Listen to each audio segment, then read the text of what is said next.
While working on my much anticipated Tomb Raider Legend video, which is still coming guys, don't worry, I decided to do what I like to do occasionally on Steam, and that is take a quick dive into the wonderland rabbit hole that is the Steam Workshop, a service that allows you to essentially choose from a catalogue of fan-made mods for certain games and install them with the simple click of one button. One game that I find has a really rich modding community aside from Left 4 Dead 2 is Serious Sam, a game series that I hold very dear and still keep coming back to play from time to time, especially with all the cool mods that have been released for it. One mod in particular that recently caught my attention is a total conversion project for Serious Sam Fusion called Blade Runner Cells Interlinked 2021. And after clicking the link and seeing all the user awards it had received, I thought, wow, this must be something special then.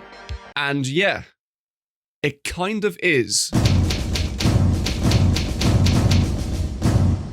This mod tells the story of the Nexus 8 replicant Trixie before the events of the Blackout 2022 anime, as she attempts to escape from Wallace Corporation headquarters after being stolen by them from Tyrell Corporation. The mod was created by one person going by the name of Syndroid, who also remade the first chapter of Duke Nukem 3D in Serious Sam as well. It has full voice acting, a bunch of in-game cutscenes, a lot of custom modeling, texture work, and animations too. The mod only contains 2 levels, which is disappointingly short. However, once you start to play through it and you see firsthand the scope of the mod's technical achievements, then you'll start to understand more the reason behind its short runtime. The start of the mod takes place in Wallace Corp HQ, where you basically reenact the movie Fifth Element by breaking out of a gold-coloured lab and into the rain-soaked flying car Wonderland. Then the second half is basically a prolonged chase sequence that lasts up until the mod's closing credits and has you fighting through various enemies to escape to the city's ground level. Along the way, you'll run into Ren, who is the Tyrell Corp engineer from the same anime as Trixie, who is reluctant to help Trixie at first, but then later swoops in to help her make it to the city's lower levels. To fight back, you start off with a melee combat attack, but as you progress, you get your hands on some firepower to help even the odds, 2 of which are taken directly from the movies.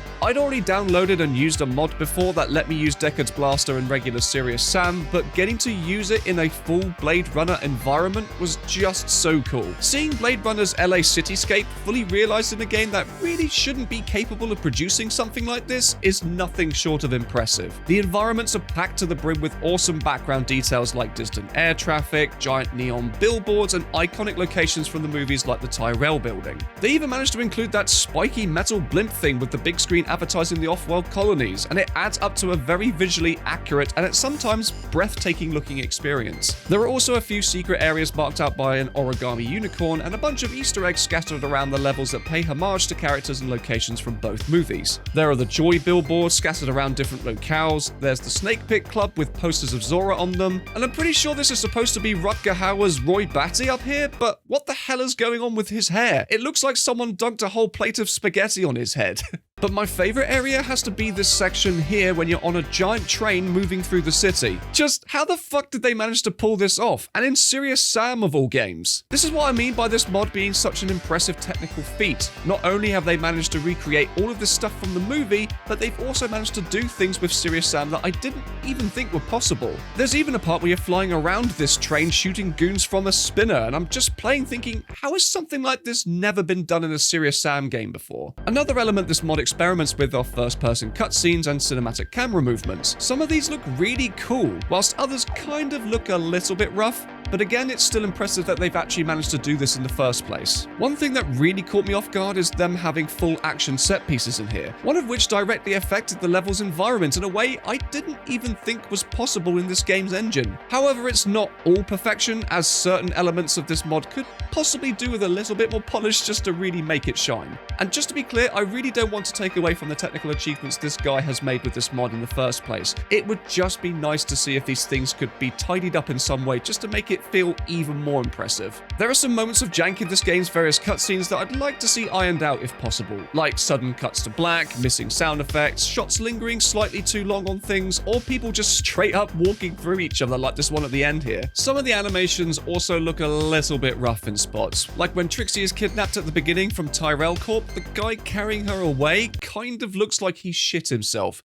Or sometimes when I've been using the aim down sights mechanic on Deckard's blaster, it kind of does this weird thing where all of the bullets just suddenly float from the outside of the gun barrel. It's very strange. But I know that these sorts of elements are planned to be improved upon continually in future updates, so that's all I'll mention here. Lighting can sometimes also be way too dark in some areas, making it almost impossible to see what you're actually supposed to be able to. Whilst in some places, like the closing elevator scene for example, there's all kinds of light flaring up all over the place. It's just bizarre looking.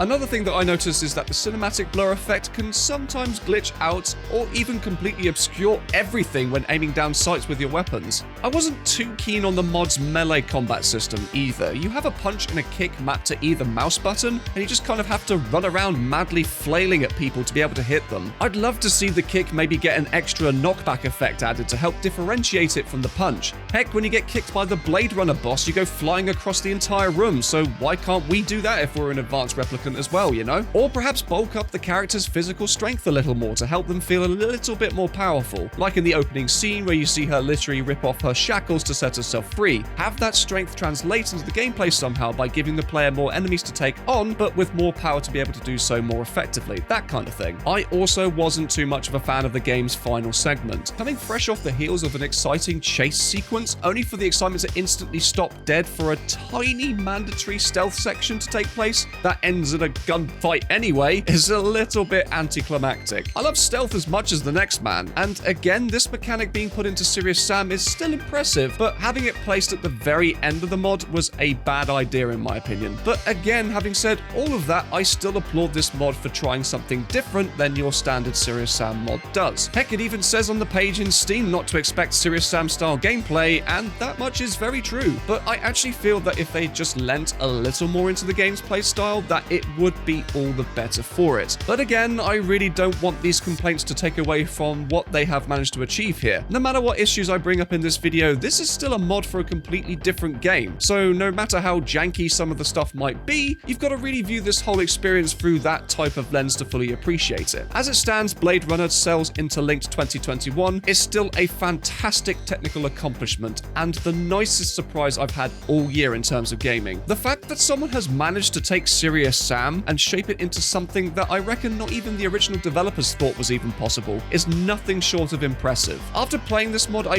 really want to see a full Blade Runner game done in this style, as I think it could be easily a really amazing way to let us explore more of this movie's iconic sci-fi world. Maybe once the insurmountable hype for Cyberpunk 2077 dies down, we might get something like this in the future. But for now, I'm glad that we have passionate and talented fans to carry that torch. If you have Serious Sam Fusion and want to give this mod a try for yourself, I'll leave links to the mod in the video description below. The only game that this mod requires you to have is Serious Sam 3, but once you've got that installed, you can subscribe to this mod and it'll just be in the single player menu as long as you launch the game in moddable mode. All that's left now is to say a massive thank you to Syndroid and the rest of the talented people who helped make this amazing mod happen. And I'll see everyone else in the snake pit later for drinks. Don't be late.